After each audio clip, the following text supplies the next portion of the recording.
Compound microscope. कल ही आप लोगों को बताया हुआ था सिंपल माइक्रोस्कोप, जिसको आज हमने दोहरा भी दिया है और जल्दी जल्दी में थोड़ा आपको याद दिला दिए हैं। आज बताना है कंपाउंड माइक्रोस्कोप, यानी संयुक्त सूक्ष्मदर्शी या सरल सूक्ष्मदर्शी। ये आप लोगों के एग्जामिनेशन के लिए इम्पोर्टेंट भी है। तो सबसे पहले तो हम बताना चाहते हैं नीड्स ऑफ कंपाउंड माइक्रोस्कोप, अर्थात कंपाउंड माइक्रोस्कोप की आवश्यकता क्यों है। जब सिंपल माइक्रोस्कोप है ये है आपके पास, तो उसी से छोटी वस्तुओं का आवर्धित प्रतिबिंब प्राप्त करके आप देख सकते थे। फिर इसके बावजूद भी कंपाउंड माइक्रोस्कोप की आवश्यकता क्यों पड़ी, ये एक्स्ट्रा बर्डन क्यों लिया गया। तो मैं आपको बोलूं कि सिंपल माइक्रोस्कोप के रूप में छोटे फोकल लेंथ वाले कन्वेक्स लेंस का उपयोग किया जाता है और उसके द्वारा उन छोटी वस्तुओं का बड़ा प्रतिबिंब प्राप्त किया जाता है जो छोटी वस्तु हमको दिखते तो हैं लेकिन स्पष्ट नहीं दिखते हैं। तो अब माइक्रोस्कोपिक ऑब्जेक्ट होता है, जैसे आपके ब्लड का बैक्टीरिया होता है, इलेक्ट्रॉन प्रोटॉन इत्यादि होता है। ये तो सिंपल माइक्रोस्कोप से दिखाई नहीं देगा। हाँ, दिखाई दे सकता है यदि सिंपल माइक्रोस्कोप के रूप में प्रयुक्त कन्वेक्स लेंस का फोकल लेंथ अत्यंत छोटा हो। अत्यंत छोटा होने का मतलब कि 1 सेंटीमीटर से भी छोटा हो, तो उसके द्वारा हम लोग माइक्रोस्कोपिक ऑब्जेक्ट का आवर्धित प्रतिबिंब प्राप्त कर सकते हैं। परंतु प्रॉब्लम क्या है कि 1 सेंटीमीटर से छोटे फोकल लेंथ वाला कन्वेक्स लेंस हमें प्राप्त होगा ही नहीं। क्यों प्राप्त नहीं होगा, तो ये एक कन्वेक्स लेंस है। हमने मान लिया कि इसका फोकल लेंथ छोटा है, मान लेते हैं कि इसका फोकल लेंथ 10 सेंटीमीटर है। तो हमने कहा कि इससे आप माइक्रोस्कोपिक ऑब्जेक्ट का बड़ा प्रतिबिंब नहीं प्राप्त कर सकते। आप जो है और छोटा फोकल लेंथ वाला लेंस लीजिए। तो आपको क्या करना पड़ेगा कि इससे मोटा लेंस लेना पड़ेगा, यानी एक इससे भी मोटा लेंस लेना पड़ेगा। इसका फोकल लेंथ, मोटाई बढ़ेगा तो फोकल लेंथ घट जाएगा। अब मान लीजिए इसका फोकल लेंथ 5 सेंटीमीटर हो गया। मैंने कहा कि इससे भी काम चलने वाला नहीं है, और छोटे फोकल लेंथ वाला कन्वेक्स लेंस लीजिए। अर्थात आप इससे भी मोटा वाला कन्वेक्स लेंस लेंगे और ये एक और कन्वेक्स लेंस लिया जो काफी मोटा था। हमने कहा कि भाई इसका फोकल लेंथ क्या हो गया। आपने कहा कि इसका फोकल लेंथ 2 सेंटीमीटर हो गया। हमने कहा कि ऐसा नहीं चलेगा, आप ऐसा कन्वेक्स लेंस लीजिए जिसका फोकल लेंथ 1 सेंटीमीटर से भी कम हो। अब अगर वैसे आप लेंस का चुनाव करना चाहते हैं तो ऐसा लेंस ही नहीं मिलेगा, वो हो जाएगा शीशा की गोली। और शीशा की गोली हो जाएगा तो उसमें से लेंस का सारा प्रॉपर्टी खत्म हो जाएगा। अर्थात वो इतना मोटा हो जाएगा कि स्फेरिकल हो जाएगा, और स्फेरिकल हो जाएगा तो उसमें किसी तरह का आपको लेंस का प्रॉपर्टी होगा ही नहीं। इस प्रकार हम ये कह सकते हैं कि 1 सेंटीमीटर से कम फोकल लेंथ वाला कन्वेक्स लेंस हमें व्यवहार में उपलब्ध नहीं है, जिसके कारण सिंपल माइक्रोस्कोप द्वारा माइक्रोस्कोपिक ऑब्जेक्ट का बहुत आवर्धित प्रतिबिंब प्राप्त नहीं किया जा सकता है। इसी प्रॉब्लम को सॉल्व करने के लिए हम लोग क्या करते हैं कि एक छोटे फोकल लेंथ वाला कन्वेक्स लेंस को लेते हैं और इस कन्वेक्स लेंस के द्वारा माइक्रोस्कोपिक ऑब्जेक्ट का थोड़ा आवर्धित प्रतिबिंब प्राप्त कर लेते हैं। थोड़ा बड़ा प्रतिबिंब तो प्राप्त हो जाता है। अब एक और लेंस लेते हैं, उसका भी फोकल लेंथ छोटा ही होता है, लेकिन इसकी अपेक्षा थोड़ा बड़ा होता है, और इसके द्वारा इस प्रतिबिंब का बड़ा सा प्रतिबिंब प्राप्त कर लिया जाता है, जो हमें स्पष्ट दिखाई देता है। इस प्रकार हम ये कह सकते हैं कि कंपाउंड माइक्रोस्कोप में एक छोटे फोकल लेंथ वाले कन्वेक्स लेंस द्वारा माइक्रोस्कोपिक ऑब्जेक्ट का आवर्धित प्रतिबिंब प्राप्त किया जाता है, और एक दूसरे फोकल लेंथ वाले लेंस द्वारा इसका आवर्धन बढ़ा दिया जाता है। इस प्रकार से ये चूंकि दो लेंसेज के कॉम्बिनेशन से बना हुआ है, जिस तरह से दो एलिमेंट के कॉम्बिनेशन से बने पदार्थ को आप लोग कंपाउंड बोलते हैं, इसी प्रकार से दो लेंसेज से इसका प्रतिबिंब बनाया गया है, इसलिए इसको कंपाउंड माइक्रोस्कोप कहा जाता है। अर्थात इस माइक्रोस्कोप का आवर्धन दो भागों में बांटा रहता है, इसलिए इसे कंपाउंड माइक्रोस्कोप कहा जाता है। कंपाउंड माइक्रोस्कोप में दो नलियां होते हैं। कंपाउंड माइक्रोस्कोप में दो नली होते हैं जो एक दूसरे पर खिसकने वाले, जैसे एक नली ये हुआ, एक नली ये हुआ, ये दोनों नलियां एक दूसरे पर खिसकने वाले होते हैं। एक नली के बाहरी छोर पर छोटे फोकल लेंथ और छोटे अपर्चर वाले लेंस को व्यवस्थित कर दिया जाता है। इस लेंस को वस्तु की ओर रखा जाता है और ऑब्जेक्टिव कहा जाता है, जबकि दूसरे नली के बाहरी छोर पर एक इसकी अपेक्षा थोड़ा बड़े अपर्चर और बड़े फोकल लेंथ वाला कन्वेक्स लेंस लगा दिया जाता है, जिसे आंख की ओर रखा जाता है, आई पीस कहा जाता है। यह दोनों लेंस समकक्षीय होते हैं। यह दोनों लेंस समकक्षीय होते हैं, दोनों का अक्ष एक ही रेखा पर होता है। अर्थात हम ये कहना चाहते हैं कि ये एक आपको नली है, इस नली में कि एक छोर पर एक छोटे फोकल लेंथ और छोटे अपर्चर वाला कन्वेक्स लेंस लगा दिया जाता है। इसे वस्तु की ओर रखा जाता है और ऑब्जेक्टिव कहा जाता है। और क्या है कि इसमें खिसकने वाला एक दूसरा लेंस होता है। इस लेंस के बाहरी छोर पर भी छोटे फोकल लेंथ और छोटे अपर्चर वाला लेंस व्यवस्थित कर दिया जाता है, लेकिन इसका फोकल लेंथ और अपर्चर इसकी अपेक्षा बड़ा होता है। इसे आंख की ओर रखा जाता है और आई पीस कहा जाता है, यानी चक्षु लेंस कहा जाता है या नेत्रिका कहा जाता है। इसमें राइट एंड पिनियन लगा रहता है, राइट एंड पिनियन लगा रहता है और क्रॉस वायर भी लगा रहता है, क्रॉस वायर और स्केल भी लगा रहता है, जिसके द्वारा मेजरमेंट का काम किया जाता है और रैक एंड पिनियन द्वारा इस नाली को एडजस्ट किया जाता है। इस प्रकार से हमने आपको कहा कि कंपाउंड माइक्रोस्कोप में एक दूसरे पर खिसकने वाली दो नलियां होते हैं। एक नली के बाहरी छोर पर छोटे अपर्चर और छोटे फोकल लेंथ वाला कन्वेक्स लेंस व्यवस्थित रहता है, जिसे ऑब्जेक्ट की ओर, वस्तु की ओर रखा जाता है तथा ऑब्जेक्टिव अर्थात अभिदृश्य कहा जाता है। दूसरे नली के बाहरी छोर पर एक छोटे फोकल लेंथ और छोटे अपर्चर वाला कन्वेक्स लेंस व्यवस्थित रहता है, जिसका फोकल लेंथ और अपर्चर ऑब्जेक्टिव की अपेक्षा थोड़ा अधिक होता है। इसे आंख की ओर रखा जाता है, आई पीस कहा जाता है।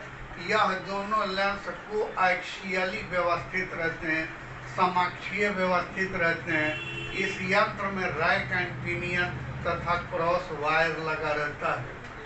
इसमें आपको प्रतिबिंब बनाने के लिए क्या करते हैं, तो ये आपको आपका आँख हो गया यहाँ से 25 सेंटीमीटर के दूरी पर, यानी स्पष्ट दृष्टि की न्यूनतम दूरी पर आपने ये माइक्रोस्कोपिक ऑब्जेक्ट लिया।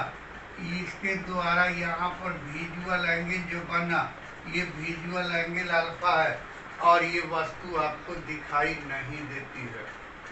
तो नहीं दिखाई देती है तो क्या करेंगे आप करेंगे कि ये आपका लेंस हो गया, यानी माइक्रोस्कोप का ऑब्जेक्टिव हो गया, और ये माइक्रोस्कोप का आई पीस हो गया, कंपाउंड माइक्रोस्कोप का आई पीस हो गया।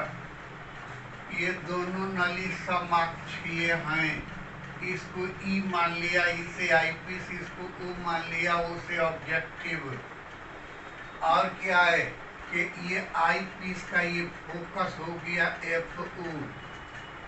अब आप इस ऑब्जेक्ट को, माइक्रोस्कोपिक ऑब्जेक्ट को, ये क्या करते हैं कि ऑब्जेक्टिव के फोकस से जस्ट बाहर, यानी एकदम सटने माफिक बाहर व्यवस्थित कर दीजिए। ये वस्तु ए डैश हो गया। जाहिर सी बात है कि यहाँ से यहाँ तक की दूरी तो माइनस यू हो जाएगा, और एफ ओ से लेकर के वहाँ तक की दूरी तो आपको ऑब्जेक्टिव का फोकल लेंथ एफ ओ हो जाएगा। इसका प्रतिबिंब बनने के लिए एक किरण ऑप्टिक सेंटर से होकर निकल गया, एक किरण ऐसे अपर्चर पर चला गया, और क्या है कि ये आपको अपवर्तित होके ऐसे जाके आपको ऐसे जाके कन्वर्ज हो रहा है, कन्वर्ज हो रहा है। तो ये आपको कन्वर्ज हो गया, ये भी ठीक है, अपवर्तित हुआ, और अपवर्तित होके ये आपको कन्वर्ज होके प्रतिबिंब बना दिया। ये प्रतिबिंब बन गया आपको यहाँ पर। किसका प्रतिबिंब बन गया? तो आपको ए डैश का प्रतिबिंब बी डैश बन गया, जो वास्तविक है, जो वास्तविक है, वस्तु की अपेक्षा उल्टा है, और क्या है कि आवर्धित है, लेकिन इसका आवर्धन बहुत अधिक नहीं है बल्कि कम है, जिसके वजह से ये हमें स्पष्ट दिखाई नहीं देता है। और ये एंगल क्या है? तो ये एंगल तो आपने अल्फा बनाया हुआ। अब इसको एडजस्ट करते हैं, और एडजस्ट करके वो क्या है कि यहाँ से पहले तो एक गड़बड़ कर रहे हैं, वो ठीक करें, यहाँ से ले करके और बी तक की दूरी तो प्रतिबिंब दूरी हो जाएगा। किसके लिए प्रतिबिंब दूरी हो जाएगा? तो ऑब्जेक्टिव के लिए प्रतिबिंब दूरी हो जाएगा, जिसको VO मान लेते हैं। अब आई पीस को इधर उधर खिसका कर बी डैश को हम जो है वो क्या है कि आई पीस के फोकल लेंथ के भीतर लेते हैं, यानी ये FE, अगर आई पीस का फोकस FE है तो ऑप्टिक सेंटर E और FE के भीतर लेते हैं, तो यहाँ से यहाँ तक की दूरी तो FE हो जाएगा, और यहाँ से लेकर के यहाँ तक की दूरी तो आपको माइनस UE हो जाएगा। फिर क्या है कि अब इसका प्रतिबिंब बनने के लिए एक किरण तो ऐसे चला जाता है, और एक किरण आपको ऐसे लेंस पर चला गया अपर्चर पर। ये दोनों किरणें ऐसे आपको पीछे की ओर बढ़ा रहे हैं, तो इसका आपको प्रतिबिंब बन जाता है यहाँ पर। ये प्रतिबिंब CC डैश बन जाता है, जो स्पष्ट दृष्टि की न्यूनतम दूरी D पर होता है, और क्या है कि ये प्रतिबिंब उल्टा है, वस्तु की अपेक्षा उल्टा है, लेकिन कन्वर्जिंग की वजह से बना है, इस डाइवर्जिंग की वजह से बना है, अतः ये वर्चुअल इमेज है। यानी कि कंपाउंड माइक्रोस्कोप में बना अंतिम प्रतिबिंब वस्तु की अपेक्षा उल्टा और वर्चुअल होता है। इसके द्वारा यहाँ पर बना विजुअल एंगल बीटा मान लेते हैं। इस प्रकार हम कहना क्या चाहते हैं, इसको सुन लीजिए एक बार गौर से, कि जिस माइक्रोस्कोपिक ऑब्जेक्ट का आवर्धित प्रतिबिंब प्राप्त करना होता है उसे कंपाउंड माइक्रोस्कोप के ऑब्जेक्टिव की फोकस से जस्ट बाहर व्यवस्थित कर दिया जाता है। तब ऑब्जेक्टिव द्वारा इसका प्रतिबिंब बी डैश बनता है, जो ऑब्जेक्ट की अपेक्षा उल्टा और वास्तविक होता है। अब आई पीस को रैक एंड पिनियन द्वारा इस प्रकार एडजस्ट किया जाता है कि बी डैश आई पीस की ऑप्टिक सेंटर ई और फोकस एफ ई के भीतर आ जाए। तब जो है इसका प्रतिबिंब आई पीस द्वारा सी डैश बनता है, जो वस्तु की अपेक्षा उल्टा, आभासी और आवर्धित होता है तथा यह स्पष्ट दृष्टि की न्यूनतम दूरी पर बनता है। अब इसका मैग्नीफाइंग पावर निकालना है। मैग्नीफाइंग पावर ऑफ कंपाउंड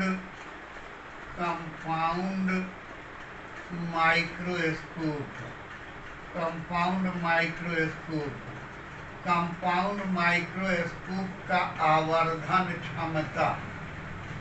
तो इसके लिए आपको दिखाया कि ऑब्जेक्ट द्वारा बना विजुअल एंगल अल्फा, इमेज द्वारा बना विजुअल एंगल बीटा, ये आपको वस्तु दूरी माइनस यू, ऑब्जेक्टिव के लिए वस्तु दूरी माइनस यू, प्रतिबिंब दूरी प्लस वी ओ, ऑब्जेक्टिव का फोकल लेंथ एफ ओ, आई पीस का focal length F E, objective ये आई पीस के लिए वस्तु दूरी माइनस यू ई, प्रतिबिंब दूरी माइनस डी, इत्यादि इत्यादि है। अगर इसका आवर्धन क्षमता m मान लें, इसका मैग्निफिकेशन MO मान लें, इसका मैग्निफिकेशन ME मान लें, तो आपको बताया गया कि m बराबर होता है बीटा बटा अल्फा एंड एंगल बराबर होता है एंगल बराबर आर्क बटा रेडियस इम्प्लाई दैट m बराबर बीटा के बदला में सी डैश बटा ई सी डैश बटा ई सी और ई सी के बदला में माइनस डी बटा अल्फा के बदला में ए डैश बटा ओ सी ए डैश बटा ओ ए का अर्थ हो गया माइनस डी से माइनस डी कैंसिल हो जाएगा, तो इम्प्लाई दैट m बराबर सी डैश बटा ए डैश। अब आप अपने मन से इसमें जो है बी डैश से गुना कर दीजिए और बी डैश से भाग कर दीजिए, तो इम्प्लाई दैट m बराबर ऐसे भी लिख सकते हैं सी डैश बटा बी डैश गुना बी डैश बटा ए डैश।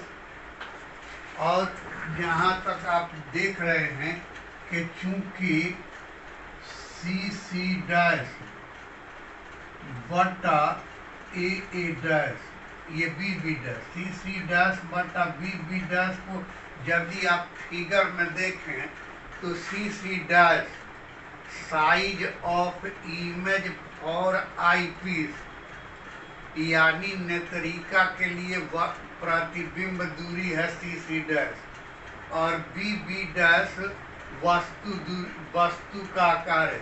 CC डैश प्रतिबिंब का आकार है नेत्रिका के लिए, और BB डैश वस्तु का आकार है नेत्रिका के लिए। और आपको याद होगा कि आवर्धन मैग्निफिकेशन के विषय में आपने कहा था HI/HO बराबर M। अगर इस फॉर्मूला से बात करें तो क्या हो जाएगा, ये ME बराबर हो जाएगा कितना, CC डैश बटा BB डैश। तो वही CC डैश बटा BB डैश को हम ME मान लेते हैं।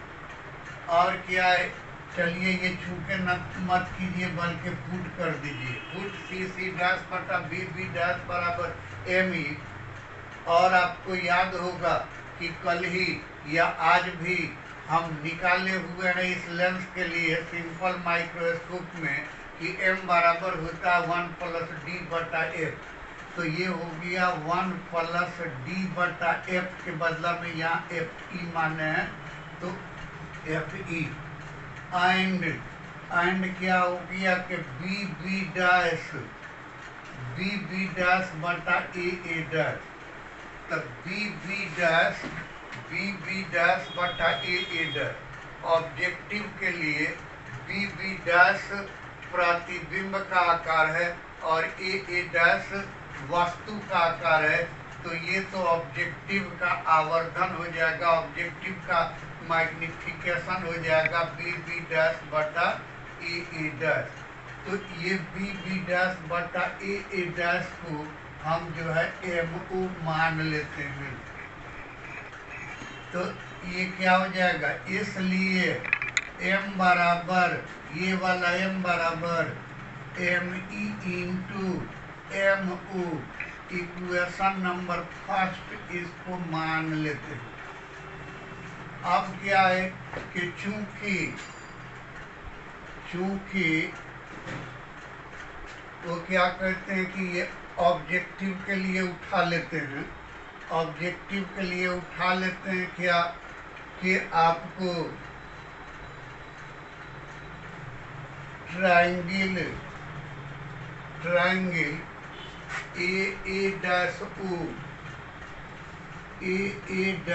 O and triangle BB dash O are similar. दोनों ट्रायंगल एक ही हाइपोटेनियस और एक ही बेस के बीच बने हैं, इसलिए सिमिलर होंगे, समरूप होंगे। अर्थात BB डैश बटा AA डैश बराबर OB बटा OA, BB डैश बटा AA डैश बराबर OB बटा OA, BB डैश बटा AA डैश के बदला में एंड BB डैश बटा AA डैश बराबर MO। इसलिए MO बराबर OB के बदला में प्लस VO और OA के बदला में minus UO, imply that MO बराबर माइनस VO बटा UO। इक्वेशन नंबर सेकंड मान लिया इसको, ये इक्वेशन नंबर सेकंड मान लिया। तब क्या हो जाएगा कि put the value of ME and MO in equation first we get. समीकरण 1 में ME का मान और MO का मान रखने पर हम पाते हैं कि M बराबर MO के बदला में माइनस VO बटा UO इंटू ME के बदला में 1+D बटा FE। ये हो गया आपको आवर्धन क्षमता का व्यंजक जब वस्तु स्पष्ट दृष्टि की न्यूनतम दूरी पर हो तो ये आवर्धन क्षमता का व्यंजक हो जाएगा। एक बात हमने आपको बताया हुआ है, और वो बताया हुआ है कि ऑब्जेक्ट जो है इसमें फोकस से, ऑब्जेक्टिव के फोकस से जस्ट बाहर होता है। जस्ट बाहर होता है का मतलब कि OFO और OA दोनों लगभग आपस में बराबर होते हैं, अर्थात UO और FO लगभग आपस में बराबर होते हैं। तो क्या कह रहे हैं कि चूंकि UO बराबर FO अप्रोक्सीमेट लगभग आपस में बराबर है, इसलिए M बराबर माइनस VO बटा FO इंटू 1 प्लस D बटा FE, ये भी आवर्धन क्षमता का व्यंजक हो गया। अब आगे क्या है कि यदि आपको VO का मान FE के मान से बहुत बड़ा हो, यानी ये जो FE लिया हुआ है, ये FE जो है उसका मान VO के सामने बहुत छोटा हो, यानी VO के तुलना में FE का मान नगण्य हो, अर्थात हम ये कहना चाहते हैं कि if VO double greater than FE then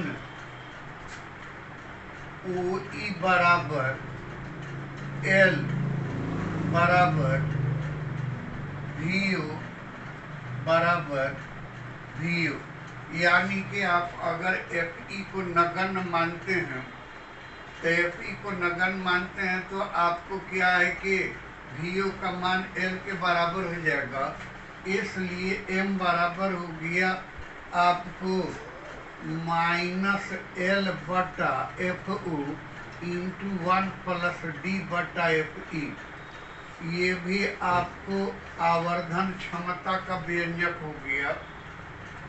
अब क्या है कि अगर अंतिम प्रतिबिंब अनंत पर बनता हो, if final image is on infinity then